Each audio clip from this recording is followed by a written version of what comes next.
الحمد لله نحمده ونستعينه ونستغفره ونؤمن به ونتوكل عليه ونعوذ بالله من شرور أنفسنا ومن سيئات أعمالنا من يهد الله فلا مضل له ومن يضلل فلا هادي له نشهد أن لا إله إلا الله وحده لا شريك له ونشهد أن سيدنا ونبينا ومولانا محمدا عبده ورسوله صلى الله تعالى عليه وعلى آله وأصحابه وأتباعه وأزواجه وذرياته وبارك وسلم تسليما كثيرا كثيرا أما بعد.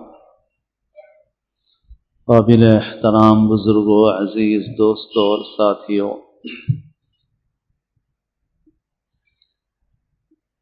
ایک حدیث قدسی میں ہے، اللہ تعالی نے ارشاد فرمایا: یا عبادی انی حرمت الظلم علی نفسی فلا تظالموا،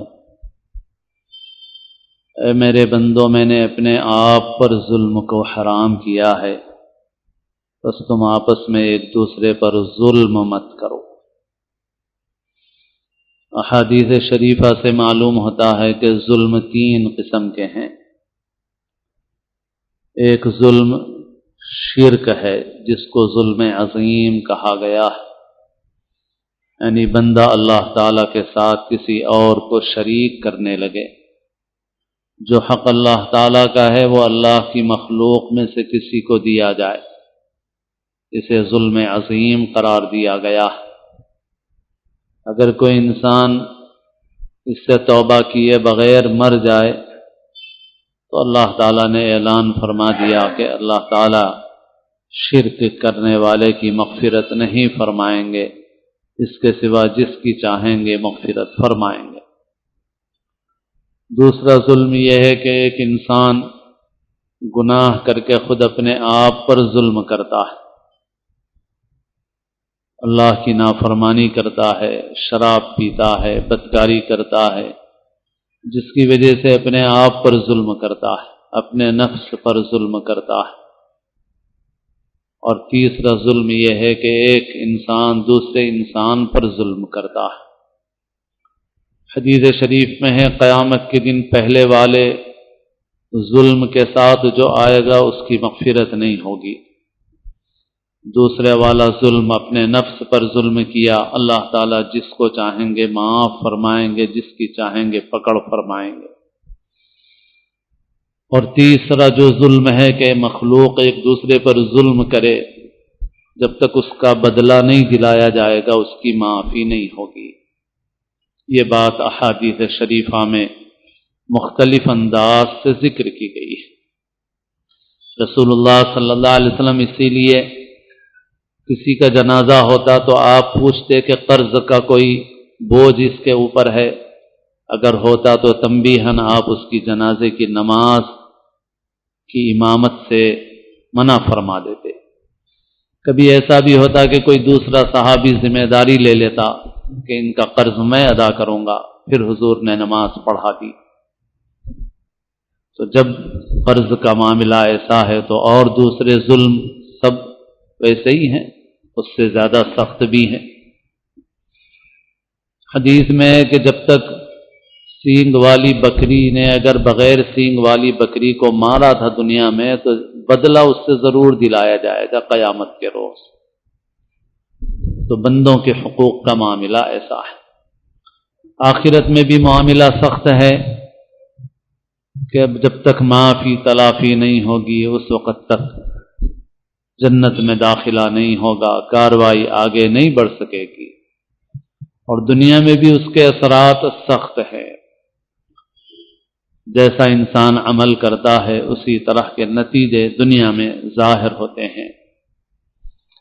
ظلم کی مختلف شکلیں ہیں، جب لوگ ان شکلوں کو اختیار کرتے ہیں تو اللہ تعالی مختلف قسم کے عذاب مسلط فرماتے ہیں۔ زکوٰۃ نہ دینے سے بارش بند کر دی جاتی ہے، ناپ تول میں کمی کرنے سے قحط میں، تنگی میں، حکام کے ظلم میں مبتلا کیا جاتا ہے۔ بظاہر دیکھنے میں ظلم کی ایک معمولی سی شکل ہے کہ ناپ تول میں کمی کر دی گئی، ڈنڈی مار دی گئی، مگر اس کی وجہ سے ظالم حکمران مسلط کر دیے جاتے ہیں۔ حضرت شعیب علیہ السلام کی قوم پر عذاب ان کے جن جرائم کی وجہ سے آیا، ان میں سے ایک اہم جرم، ایک بڑی غلطی ان کی یہ تھی کہ وہ ناپ تول میں کمی کرتے تھے، ڈنڈی مارتے تھے، ڈاکہ زنی کرتے تھے، راستوں میں بیٹھ کے لوٹ مار کرتے تھے۔ حضرت شعیب علیہ السلام ان کو منع کرتے۔ حضرت شعیب ان سے کہتے کہ ایک اللہ کی عبادت کرو اور یہ ڈنڈی مارنا چھوڑو، ڈاکہ زنی چھوڑو، لوگوں کا مال لوٹنا چھوڑو۔ تو حضرت شعیب سے انہوں نے کیا کہا؟ قالوا یا شعیب اصلاتک تأمرک ان نترک ما یعبد آباؤنا او ان نفعل فی اموالنا ما نشاء۔ اے شعیب، آپ اچھے آدمی ہیں، نماز پڑھتے ہیں، پڑھا کریں، بہت اچھا کام ہے، لیکن یہ کیا بات ہے کہ آپ کی نماز ہمارے باپ دادا جس کی عبادت کرتے تھے، ہم کو اس کی عبادت سے منع کیوں کرتی ہے آپ کی نماز؟ ایسے ہی آپ کی نماز بہت اچھی ہے، مگر ہم اپنے مال میں جو چاہیں کریں، ہمارا کاروبار ہے، ہمارے کام کاج ہیں، ہمارے طریقے ہیں، ہم اس میں جو چاہیں کریں، آپ کی نماز اس میں کیوں آتی ہے؟ اصلاتک تأمرک ان نترک ما یعبد آباؤنا او ان نفعل فی اموالنا ما نشاء۔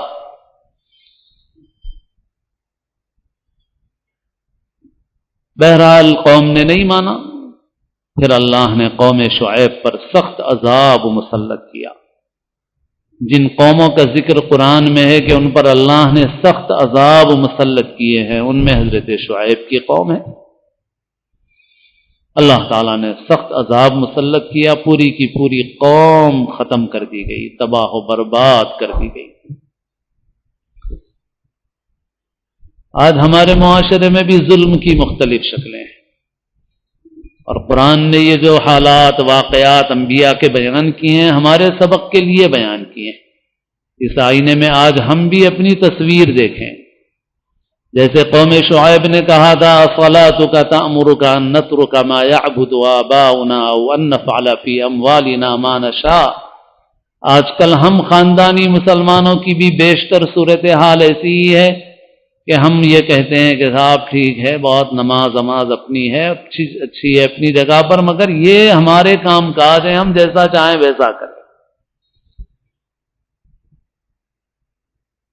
پوری طرح ان الفاظ میں نہیں کہتے، دوسرے طور طریقوں سے کہتے ہیں، صاحب بہت اچھا ہے، صاحب نماز روزہ کرتے رہیے، مگر آپ، اور جو ان چیزوں پر نصیحت بھی کرے تو اس کو بھی کہتے ہیں کہ صاحب اچھی اچھی قرآن حدیث کی باتیں چھوڑ کے یہ عجیب مولانا ہے، جب دیکھو جہیز کے پیچھے پڑے ہوئے، شادی ہم جیسی چاہیں کریں، ان کو تو کچھ اور ملتا ہی نہیں ہے، جب دیکھو یہی ملتا ہے، جہیز، شادیاں، شادی ہم جیسی چاہے کریں گے، جہیز ہم جیسا چاہے لیں گے، کاروبار ہم جیسا چاہے کریں گے، بس جب دیکھو جہیز، سود، رشوت، ناپ تول میں کمی، ڈنڈی، یہ ساری یہی باتیں۔ ارے اچھی اچھی باتیں حدیثوں میں موجود ہیں، قرآن میں موجود ہیں، فضائل کی باتیں سناؤ، اچھی اچھی باتیں سناؤ، یہ سب باتیں کیا ہیں؟ لہذا صاحب جو مولانا ایسا زیادہ بولیں تو وہ مولانا بھی، ان کو بھی نکما بنا دیا جائے، صاحب یہ آپ بہت اچھی اچھی باتیں کرو، نماز کی باتیں کرو، اخلاق کی باتیں کرو۔ کیا اخلاق کی باتیں، کیا نماز کی باتیں؟ اس کے بغیر نماز نماز نہیں ہے، کوئی دین نہیں ہے۔ ارے بھائی ناپ تول میں کمی کرنے والا، ڈنڈی مارنے والا کتنا مارتا ہے بھائی؟ 150 گرام مارتا ہے، کنٹل میں مارتا ہے تو 10 کلو 5 کلو مارتا ہے، اور ہم تو اس سے بڑے بڑے ظلم کر رہے ہیں۔ آج جاؤ جا کے دیکھو، مسلمانوں کی خالص آبادیوں میں زمینات پر ناجائز قبضے اتنے ہیں کہ کچھ پوچھو مت۔ اور بڑے افسوس کی بات یہ ہے کہ دوسروں سے زیادہ مسلمانوں کے ایریے میں ہے۔ مسلمان ہیں صاحب، نماز، روزہ، تراویح، جلسے، ختم قرآن، ماشاءاللہ ماشاءاللہ، سبحان اللہ، داڑھی دیکھیے، ٹوپی دیکھیے، کرتا دیکھیے، جلسے دیکھیے، ان کے نعرے دیکھیے ان کے کیسے ہیں، رمضان میں، ربیع الاول میں، سب میں، اور پلاٹ کسی کا لاکھوں روپے کا لے لیا اور ڈکار تک نہیں لی۔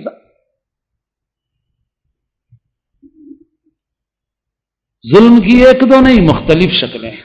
اس وقت ہمارے ملک میں ایک طلاق کے متعلق ایک حکم نامہ نافذ کر دیا گیا، غلط ہے بے شک وہ، لیکن یہ سب ہمارے اعمال کا خمیازہ ہے، کیونکہ ہم لوگ بھی اپنے معاشرے میں بہت سی بے اعتدالیاں اور ظلم کی بہت سی شکلیں اختیار کیا ہوئے ہیں۔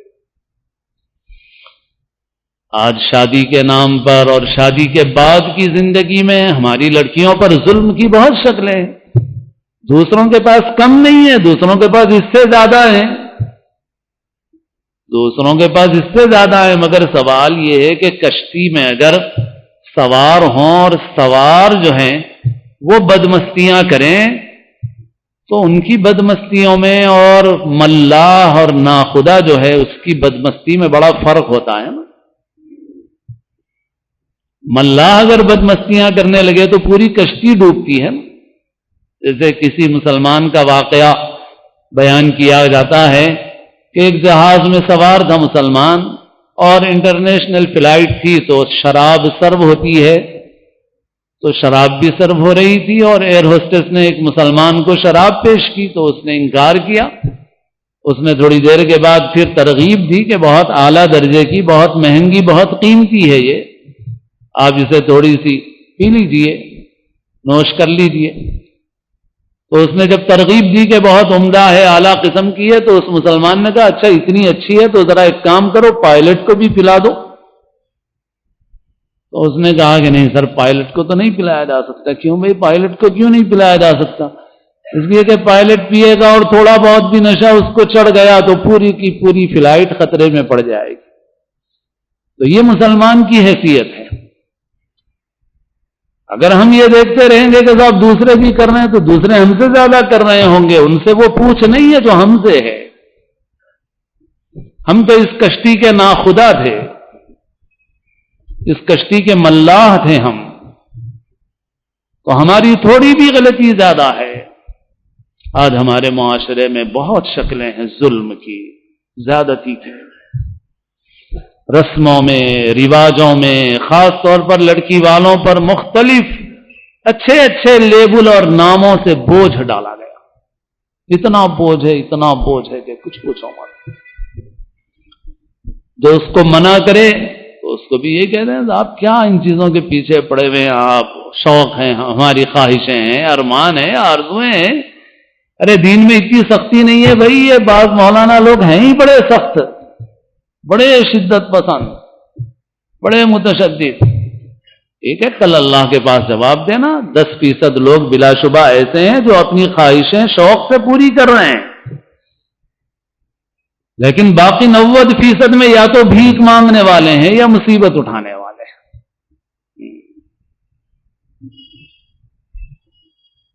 10% شوق سے پوری کر رہے ہیں، بے شک اس سے انکار نہیں ہے، ان کے لیے 10-20 لاکھ بھی کوئی معنی نہیں رکھتے ہیں، لیکن باقی 90% یا تو بھیک مانگ رہے ہیں یا مصیبتیں اٹھا رہے ہیں۔ تو آج مولانا بہت سخت دکھتے ہیں، کل اللہ کے پاس جواب دینا ان 90% پہ جو بوجھ تم نے ڈالا تھا۔ ایک مدرسے کے مدرس جو ہمارے زیر انتظام اداروں میں ہیں، ایک مرتبہ ان سے ذاتی گفتگو نجی ہو رہی تھی تو حال احوال پوچھے، کہا کہ 4 لاکھ روپے کا قرض ہو گیا۔ میں نے کہا بھائی آپ نے گاؤں میں نکاح کیا اور 2 بھائیوں کی شادی ایک ساتھ ہوئی، پھر بھی 4 لاکھ روپے کا قرض؟ تو کہنے لگے کہ ہم نے بہرحال جتنی کوشش تھی اتنی کوشش کی، ہم نے کم سے کم خرچ کی، ولیمے میں بھی خرچہ ہوا اور اس چیزوں میں بھی خرچہ ہوا، اور ایک بہت بڑا خرچہ ہمارے لیے یہ تھا کہ ہمارے گاؤں میں جب تک سارے رشتہ داروں کو کپڑے نہ بنائے جائیں شادی کر ہی نہیں سکتے، ہم ہو ہی نہیں سکتی ہماری شادی۔ تو لہذا ہمارے تو لاکھوں روپے صرف رشتہ داروں کو کپڑے بنانے میں چلے گئے، سب کو ولیمے کی دعوت بھی دینا تھا، اور جتنے قریبی خاندان کے رشتہ دار تھے ان سب کو کپڑے بنانا تھا، تو ہمارے لاکھوں روپے خرچ ہو گئے۔ بتاؤ بھائی کیا ہے یہ؟ بولیں وہ لوگ جو اصلاح کرنے والے علماء کو شدت کا طعنہ دیتے ہیں، روکھے پن کا طعنہ دیتے ہیں، حد سے زیادہ سختی کا طعنہ دیتے ہیں، وہ جواب دیں اس کا۔ اور یہ تو ایک لڑکے والا سفر ہو رہا ہے اتنا، آپ لڑکی والوں کا تو پوچھئے مت، ان کا تو پوچھئے مت آپ کیا حال ہے۔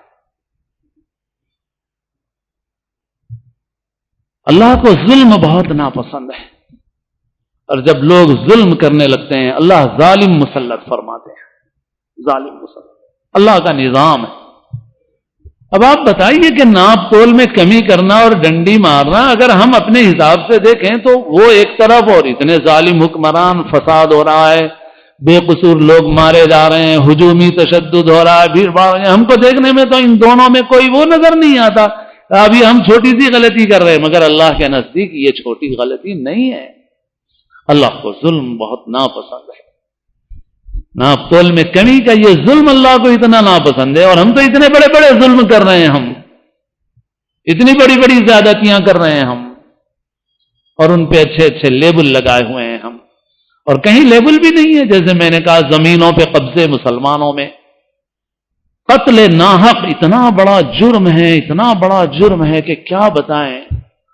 قرآن مجید میں سب سے زیادہ سخت مضمون اس کے متعلق ہے، وَمَن يَقْتُلْ مُؤْمِنًا مُتَعَمِّدًا فَجَزَاؤُهُ جَهَنَّمُ خَالِدًا فِيهَا وَغَضِبَ اللَّهُ عَلَيْهِ وَلَعَنَهُ وَأَعَدَّ لَهُ عَذَابًا عَظِيمًا، کہ جو کسی مومن کو عمدن جانتے بوجھتے قتل کر دے تو اس کا بدلہ جہنم ہے، وہ اس میں ہمیشہ ہمیشہ رہے گا، اور اس پر اللہ کا غضب ہے، اس پر اللہ کی لعنت ہے، اور اللہ نے اس کے لیے عذاب عظیم تیار کر کے رکھا۔ اتنا سخت مضمون نہیں ہے قرآن میں کفر و شرک کے علاوہ کسی جرم کے اوپر۔ اور آج خود مسلمانوں کا معاشرہ ایسا ہے کہ شالی بنڈے کے پاس ایک باجا جا رہا ہے رات میں، دیکھیے کتنا اچھا عمل کر رہے ہیں، نعوذ باللہ من ذلک۔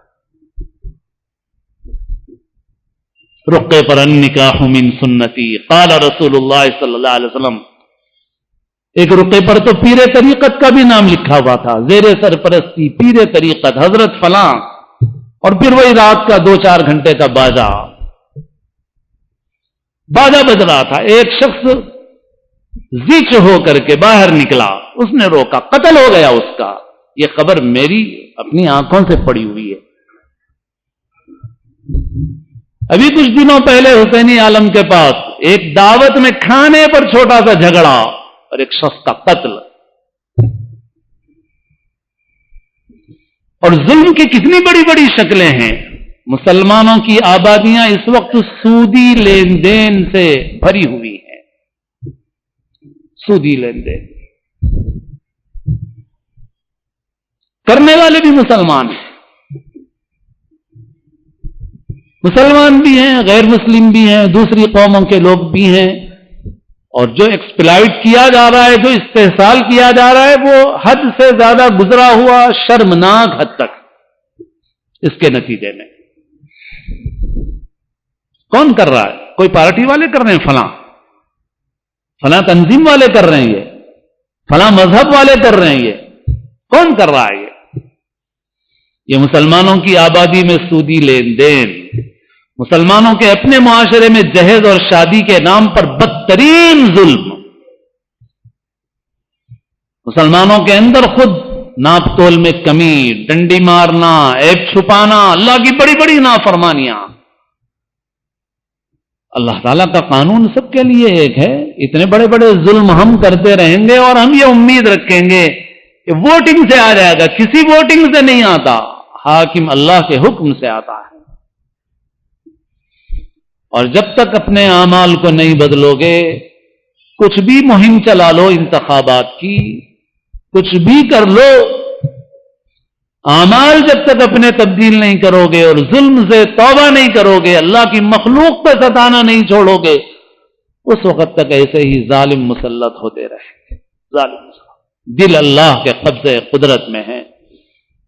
جب ہم مخلوق پہ رحم کریں گے تو اللہ تعالی ہمارے حاکموں کے دلوں میں رحم پیدا کر دیں گے، اور جب ہم مخلوق پہ ظلم کریں گے تو اللہ تعالی اچھے آدمی کو بھی ظالم بنا دیں گے.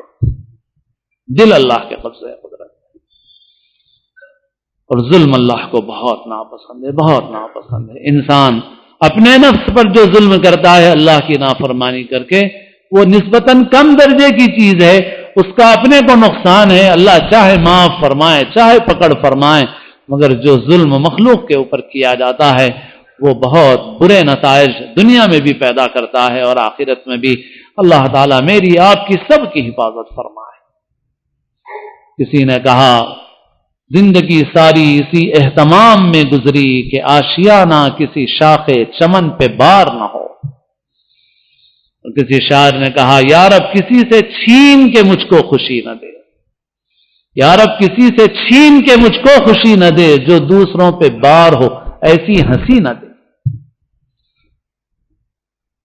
ہم لوگوں کو اپنے اندرونی معاشرے کی بڑی فکر کرنے کی ضرورت ہے، بڑی اصلاحی کوششوں محنتوں کی شعور کی ضرورت ہے، اور اس کے علاوہ کوئی اور راستہ نہیں ہے، کیونکہ اللہ تعالیٰ کا نظام طے شدہ ہے. وَلَن تَجِدَ لِسُنَّتِ اللَّهِ تَبْدِيلًا، اس میں کوئی تبدیلی نہیں ہوتی ہے، وہ طے شدہ نظام ہے.